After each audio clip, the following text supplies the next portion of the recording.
My mom abandoned me for her new family and cut me out of her will for my stepbrother. Now they're pleading, but my exposed truth destroyed it all. My mom, Lisa, married my now stepdad, Steve, when I was 14. Before that, it had just been the two of us for as long as I could remember. My dad passed away when I was 7 from a heart attack, completely unexpected. I didn't really understand what was happening at the time, just that one day he was there, and the next he wasn't. My mom tried her best to keep things together after that. She worked long hours as a receptionist at a dentist's office, and still somehow managed to be home in time to help me with homework or cook dinner. We weren't rolling in money, but we made it work. And for a while, it felt like we were a team. When Steve came into the picture, everything started to change. He wasn't anything special, just a guy my mom met through a coworker. He worked random construction jobs and liked to talk a big game about all the projects he was working on, though. I never saw him stick with anything for long. My mom, though, was completely smitten. "He's dependable," she'd say, or "he makes me laugh again." After years of watching her struggle, I think she just wanted someone to lean on. I get that now, but at the time, all I saw was some guy moving into our house and trying to act like he belonged. And then there was Tyler, Steve's 17-year-old son. He wasn't just part of the deal, he was a deal breaker, at least for me. From the moment he walked in, it was clear he wasn't interested in being part of a family. Tyler came with an attitude, a stack of bad habits, and zero respect for the fact that this had been our home first. At first, I told myself we'd adjust, that this was just new for all of us, but it didn't take long to realize that wasn't going to happen. Guess who was my biggest problem back then? Guess Tyler. He was a lot. He had this cocky attitude, like he was doing us a favor just by existing. He'd leave his shoes in the middle of the living room, dirty dishes in the sink, and trash everywhere. The worst part? Steve acted like Tyler could do no wrong. If something went missing or got broken, the one who got blamed was obviously me. One time, Tyler borrowed my headphones without asking, and then left them in his gym bag, where they got smashed. When I told Steve, his exact words were, "Well, maybe you shouldn't leave your things lying around." I felt my face burn with frustration. I didn't say anything, but that night, I moved all my important stuff into my backpack and started carrying it with me everywhere. If they weren't going to respect my things, I'd make sure they didn't get the chance to ruin anything else. It wasn't just the headphones, it was the principle. How could someone casually destroy my things and still look so smug, like it was his right? And why did no one ever call him out on it? The worst part was my mom, watching from the kitchen, silent as always. I wanted her to defend me, to say something, anything, but all I got was the usual blank stare. I think that was the theme of those years, be the bigger person. Tyler would throw these loud parties while Steve and my mom were out, and I'd get yelled at for not cleaning up after his friends the next morning. I left the mess exactly as it was, sticky floors, empty cups and all. When Steve and my mom came home, I was sitting in the kitchen, calmly eating cereal. Steve shot me a glare and muttered something about responsibility, but I didn't flinch. Let them clean it up for once. Then came something I didn't expect. My mom and Steve announced they were expecting a baby a few months after getting married. When they announced the baby, Steve's grin stretched so wide it was like he'd already won Dad of the Year. My mom beamed, clutching his arm like this was the best thing to ever happen. Meanwhile, I sat frozen at the dinner table, picking at my food and swallowing the lump in my throat. This wasn't joy, it was a warning. Another reminder that there was no room for me in this new family.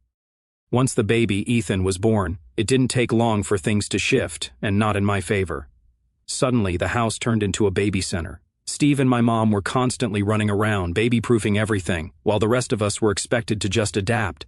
I started noticing little changes at first. A crib being assembled in the living room, stacks of diapers lining the hallway, and boxes of baby supplies taking over the kitchen counter.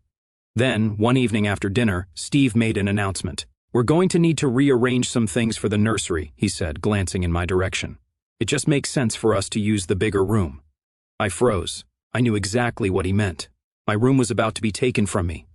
The next weekend, Steve and my mom barged into my room, armed with boxes and trash bags. "We'll just move your things into the guest room," they said as they hauled my stuff out of my room like a bad eviction scene. Steve kept tossing out lines about family sacrifices. If anyone was sacrificing here, it sure wasn't the guy stealing my room for a crib. It felt like a robbery. They barged in like amateur movers on a tight deadline, shoving my stuff into boxes and dismantling my room before I could even process what was happening. At least thieves have the decency to do it when you're not home. I just stood there, frozen, gripping the doorframe as my world shrank into a cold, dark room down the hall. I spent the rest of the day hauling my things to the guest room while they transformed my old room into the perfect nursery. Getting booted to the guest room was like being sent to the penalty box in my own house. No desk, no shelves, and the heater barely worked. Guess I should have been grateful they didn't shove me in the garage. When I tried to set up my study materials, Steve came in and told me to keep the clutter to a minimum because the room needed to stay tidy. Well, now we had Tyler, the golden boy who could do no wrong, and Ethan, the new center of attention. Meanwhile, I was just there. I tried to talk to my mom about it once, but she got defensive and said I was being selfish. "This is your family now," she said. "You have to make it work." But it never worked. Steve treated me like a nuisance, Tyler was a constant source of stress, and my mom was too busy trying to keep everyone happy to notice how miserable I was. By the time I was 15, I'd figured out that no one in the house was going to look out for me. My mom was too caught up in keeping Steve happy. Steve had no interest in me unless it was to point out something I'd supposedly done wrong. And Tyler? He was just doing his thing, acting like a king in a house I didn't even feel like I belonged in. So, I adapted. I stopped trying to fit into their version of a family and started focusing on getting through each day. I wasn't defiant or rebellious. I wasn't sneaking out or breaking rules or anything like that. I just made myself invisible as much as I could. School became my safe zone. I joined every club that would take me to keep myself busy. I stayed after school to work on projects or hang out in the library. One day, after one of these clubs, Mr. Jacobs, our advisor, stopped me randomly. "You know, you've got potential, Ethan," he said, tapping a stack of papers on his desk. "But you've got to think bigger. Don't let your circumstances limit you." I didn't tell him about my home life, but I guess he felt there was something off about me. The way he said it stuck with me. At that time, I started imagining a future beyond that house, one where I could finally breathe. Sometimes I'd even just wander the hallways, killing time so I wouldn't have to go home. When I wasn't at school, I'd crash at my friend Jim's house. His parents were cool about it, and I think they could tell something was off with my situation, but they never pried. Home wasn't just uncomfortable, it was suffocating. Tyler made sure of that. He'd blast his music so loud the walls shook, invite his friends over to play video games until the middle of the night, and hog the bathroom in the morning so I was always late getting ready. Steve didn't care. If anything, he encouraged. "Tyler's a teenager," he'd say. Like that was some kind of excuse for him to act like a jerk. There was one night that sticks with me. I came home around 8:30, exhausted after a long day at school and work. I'd started working part-time at a local coffee shop to save up for, well, I didn't know what yet, but I knew I needed money to get out eventually. Anyway, I got home, and there was a note on the counter. It said, "Went to dinner, back late. There's leftover spaghetti in the fridge." That's it. My mom, Steve, Tyler, Ethan had all gone out for a nice dinner, and they didn't even think to invite me. I wasn't surprised exactly, but it still hurt. It was just more proof that I wasn't really part of their family. After that, I stopped caring about trying to connect with them at all. What was the point? I lost it, finally, when Tyler threw one of his infamous parties while Steve and my mom were out of town. I'd been looking forward to a rare weekend of peace and quiet, but instead, the house turned into a zoo. Random people I'd never seen before were everywhere. On the couch, in the kitchen, even in my room. When I tried to kick them out, some guy just laughed and said, "Chill, dude, it's just a party." The next morning, my room was trashed. Someone had spilled soda all over my desk, my backpack was ripped, and my headphones were missing. I was furious. When Tyler finally stumbled downstairs, I confronted him. "You're cleaning this up," I said, my voice shaking but firm. He just laughed, wiping his mouth with the back of his hand. "You shouldn't have left your stuff lying around," he said, brushing past me. For a second, I considered grabbing him by the collar, but then I heard Steve's voice booming from the kitchen. "What's all this noise?" I knew how that would end, so I swallowed my anger and walked away, vowing that next time I wouldn't back down. That's when I realized I couldn't keep living like this. I couldn't keep waiting for them to change or for things to get better. They weren't going to. I started saving every penny from my part-time job. I didn't have a solid plan yet, but I knew I needed to get out. When I was 16, I almost ran away. I packed a bag with clothes and whatever cash I'd saved from my part-time job and made it as far as the bus station before reality hit me. I had nowhere to go. I sat there for hours, watching buses come and go, before finally trudging back home. No one even noticed I was gone. That was the moment I realized I needed a real plan. By the time I turned 18, I'd been mentally planning my escape for years. Every shift at my part-time job, every spare dollar saved, was about one thing: leaving that house and finally feeling free. I didn't tell anyone my plan. Not my mom, not my friends. No one. It felt safer to keep it to myself, like speaking it out loud would somehow jinx it. I didn't just want to leave, I needed to. Every time Steve or Tyler barked an order or left a mess for me to clean, it felt like a countdown. Each shift at the coffee shop wasn't just about earning money, it was about buying back my freedom, one paycheck at a time. And whenever Steve made his snide remarks about pulling my weight, I'd silently smile, knowing I was pulling more than my share. I stopped explaining myself and stopped trying to please them. Every ignored comment felt like a small victory, proof that I was done playing their game. My deadline wasn't arbitrary. Steve had been hinting at charging me rent as soon as I turned 18. "If you're old enough to work, you're old enough to pay your way," he'd said with that smug grin I'd come to hate. I wasn't about to give him another excuse to control me. If I was going to pay rent, it was going to be for my own place. So I'd found a tiny apartment close to my college. It wasn't much, but it gave me freedom. The hard part was breaking the news. I waited until my birthday. I figured if I was officially an adult, it'd be harder for them to argue. So I prepared myself to have a decent conversation with them. That night, I went to my room and found that Tyler had left the living room in absolute chaos, trash thrown everywhere, and as always, Steve acted like it was my responsibility to clean it up. "You're part of this family, Ethan," he'd said, standing there doing nothing while I picked up after Tyler. "Sometimes you've got to pull your weight." That was it. I reached my limit. I dropped the trash bag on the floor and said, "You know what? I'm done. I'm moving out." The room went quiet for about 2 seconds before Steve burst out laughing. That same smug. "Oh, really? You think you're ready to live on your own? You can't even keep this house clean," he said, gesturing at the mess Tyler had made. "You'll be back in a month, begging to come home." I turned to my mom, hoping, stupidly, that she'd back me up. She just sat there, folding laundry, avoiding my eyes. "Mom," I said, my voice shaking, "seriously, you're just going to sit there and let him talk to me like that?" She sighed, finally looking up. "Ethan, this is a big decision. Are you sure you're ready for this?" "Ready?" I yelled. "I've been ready for years. I've been dealing with this crap since the day Steve and Tyler moved in. I've been their maid, scapegoat, and invisible roommate all rolled into one. If they think I'm sticking around for more of it, they're delusional. And you want to ask if I'm ready?" "No, Mom, the question is, why haven't you stood up for me ever?" Her face crumpled, and for a second, I thought she might actually apologize. But instead, she said softly, I didn't want to make things harder for anyone." I laughed bitterly. "Harder for who? Tyler? Steve? 'Cause it sure as hell hasn't been easy for me."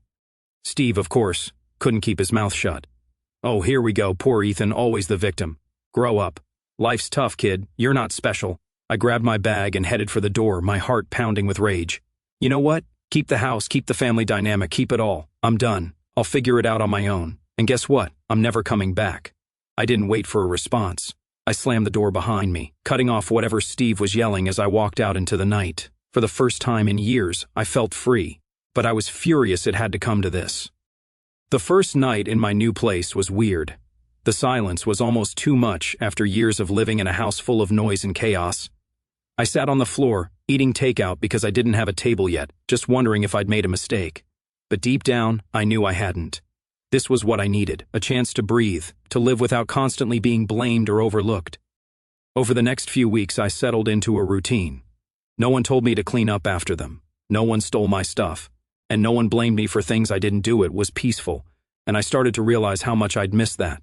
I didn't cut contact with my mom completely, but I kept my distance. We'd text occasionally, and she called a couple of times, but our conversations were surface level. She never asked about my apartment or how I was doing, and I didn't volunteer much. Steve and Tyler? They didn't reach out at all, which was honestly fine by me. There was one time, though, when my mom called late at night. I picked up, thinking something was wrong, but she just wanted to talk. She sounded off, like she wanted to say something but couldn't find the words. Finally, she said, "Ethan misses you. He keeps asking where you are." I didn't know how to respond. I missed Ethan too. He was just a kid after all. But I couldn't go back to that house, not even for him. "Tell him I miss him too," I said, and that was the end of the conversation. Moving out was the best decision I ever made. It wasn't easy, and it didn't magically fix everything. But it gave me the space I needed to figure out who I was outside of that toxic environment. Until my life shifted to a completely new level. One evening, seemingly out of nowhere, my mom called again. This time she came with news. "Steve's been working on his will," she said, like she was mentioning a passing detail. "He just wants to make sure everything's sorted." I didn't say anything at first, unsure where this was going. After a pause, she continued, "He's decided to leave most of it to Tyler and Ethan. It's just easier that way." I wanted to laugh, cry, scream, anything to release the knot building in my chest. Even in death, Steve made sure I knew where I stood, second best, an afterthought. I wanted to ask my mom why, to demand an answer. But there it was, clear, definitive, and somehow still a slap in the face. I'd never expected anything from Steve, but hearing it laid out so plainly hit harder than I thought it would. It wasn't about the money, it was about what it represented. Even after all these years, I wasn't part of the family. I never had been. I forced myself to keep my voice steady. "I understand," I said simply. My mom hesitated. "You know, this doesn't change anything about how we feel about you," she added quickly, her words rushed and insincere. "It's just paperwork, Ethan. It doesn't mean anything." But it did mean something. Everything, really. I didn't argue. I just let the conversation drift into safer topics until we hung up. But the damage was done. That call lingered with me for days, a reminder of where I stood in their lives. After that, I stopped picking up her calls for a while. It wasn't out of spite, I just couldn't bring myself to deal with it. Instead, I focused on what I could control: work, school, my own life. I took on extra shifts, joined a study group to keep up with classes, and kept my head down. Living on my own was tough, but it was simple. If something broke, I fixed it. If bills piled up, I worked more hours. It wasn't easy, but it was mine, and that was worth more than anything Steve could have left me in his will. Life carried on, and I slowly started feeling like I had some stability. Then, out of nowhere, I got a letter from a law firm. At first, I thought it was some kind of mistake or scam. I didn't recognize the name on the envelope, and it wasn't like I had a lot of dealings with lawyers. I opened it, and there was a letter. The letter was straightforward. My great-aunt Megan, someone I barely remembered meeting as a kid, had passed away. She'd left me as her sole heir. I didn't even know she was still alive, let alone that I was in her will. The letter instructed me to contact the lawyer handling her estate to go over the details. At first, I didn't take it seriously. I assumed it was some sentimental heirloom, maybe, or an old photo album. I didn't call the lawyer right away. At first, I told myself it could wait. School was hectic, and my energy was stretched thin. But deep down, I knew the truth. I was scared to see what Megan had left me because it would mean facing everything I'd been running from. The family who never really saw me, the sacrifices I made for people who didn't care. It wasn't just about the inheritance. It was about proving to myself that I could take this gift and turn it into something that mattered. A week later, I got another letter, this time marked urgent. That's when I decided to look into it. I called the lawyer's office, half expecting them to tell me it was a mistake. Instead, I was informed that Megan had left me everything: a house, some land, and a trust fund worth millions. I almost dropped the phone. Millions? It didn't feel real. The lawyer asked if I could come to the office to sign some paperwork and discuss the details. I took the earliest appointment I could, still half convinced there had been some kind of error. When I got to the office, it was like stepping into a different world. The lawyer, a no-nonsense woman named Ms. Halper, walked me through everything. Megan had apparently been very wealthy. She'd invested in real estate, owned several properties, and made smart decisions with her money. She'd never had kids, and from what Ms. Halper said, she'd always admired people who were independent and hard-working. She specifically mentioned you in her will, Ms. Halper said, sliding a letter across the table. She wanted you to have the opportunity to build a life without the struggle she faced. The letter was short but heartfelt. Megan wrote about how she'd seen my determination from afar, how she'd admired the way I kept pushing forward despite my circumstances. She believed I deserved a fresh start, free from the burdens of my past. I didn't know what to say. I'd gone from scraping by on a part-time job to being handed a future I couldn't have imagined. As I sat there, staring at the papers in front of me, I thought about all the times I'd been told I wasn't enough, not responsible enough, not worthy enough. And yet, here was someone who barely knew me, who believed in me more than my own family ever had. It was overwhelming, but it also felt like validation. Once the paperwork was done, I had access to the trust fund and ownership of Megan's house. The house was located in a quiet neighborhood, a couple of hours from where I lived. I decided to move in right away, leaving behind my cramped apartment and starting fresh. But word travels fast, especially in families. Within a week of moving, my mom called. She didn't even bother with small talk. "I heard about Megan," she said, her tone sharp. "Why didn't you tell me?" "I didn't think it mattered to you," I replied, trying to keep my voice steady. "Well, it does matter," she shouted. "Steve and I are struggling to keep up with bills. and Ethan needs new school supplies. You've got more than enough to help." I was stunned. It hadn't even been 2 minutes into the conversation, and she was already asking for money. "Mom, I haven't even figured out what I'm doing with all this yet," I said. "You don't need to figure anything out," she said quickly. "Just help your family. It's the right thing to do." I told her I'd think about it, but I already knew my answer. I wasn't going to hand over money to people who'd ignored me for years, especially Steve and Tyler. The calls kept coming. First, it was my mom, pleading and guilting me about family responsibilities. Then Steve called, acting like he suddenly cared about me. He went on and on about how family sticks together and how I was in a position to give back. Even Tyler chimed in, sending me texts about how he was trying to get his life together and just needed a little help.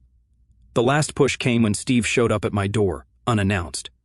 I opened it to find him standing there, all smiles, holding Ethan's hand. Ethan looked confused, like he didn't even know why he was there. "Can we talk?" Steve said, stepping inside before I could answer.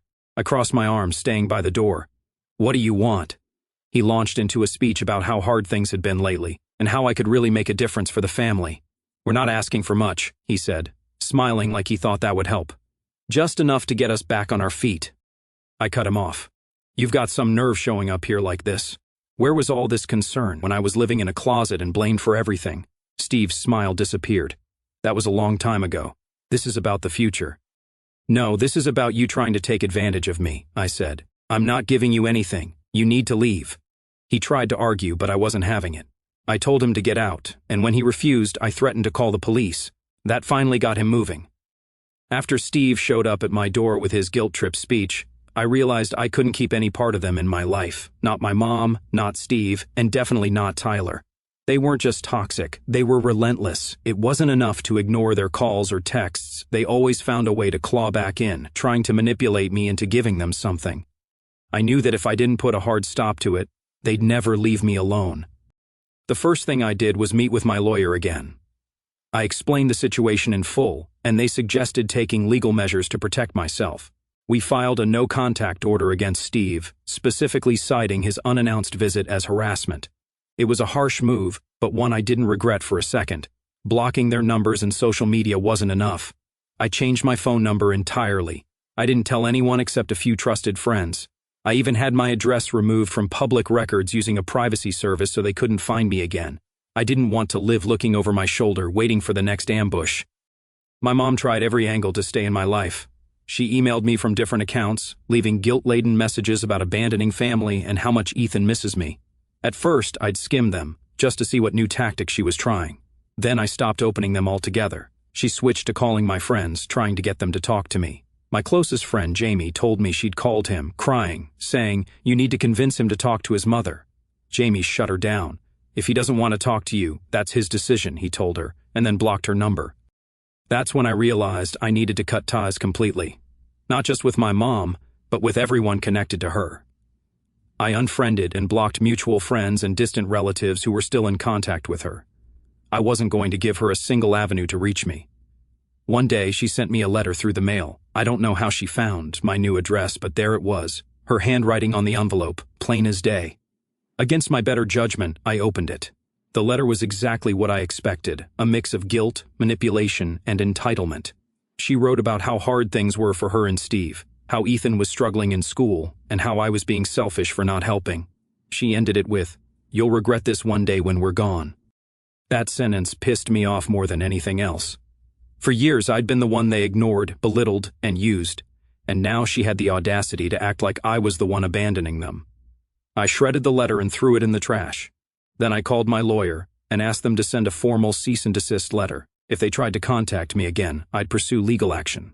The silence that followed was blissful. No calls, no emails, no letters. For the first time in years, I felt like I could finally move forward without them dragging me down. It wasn't easy at first.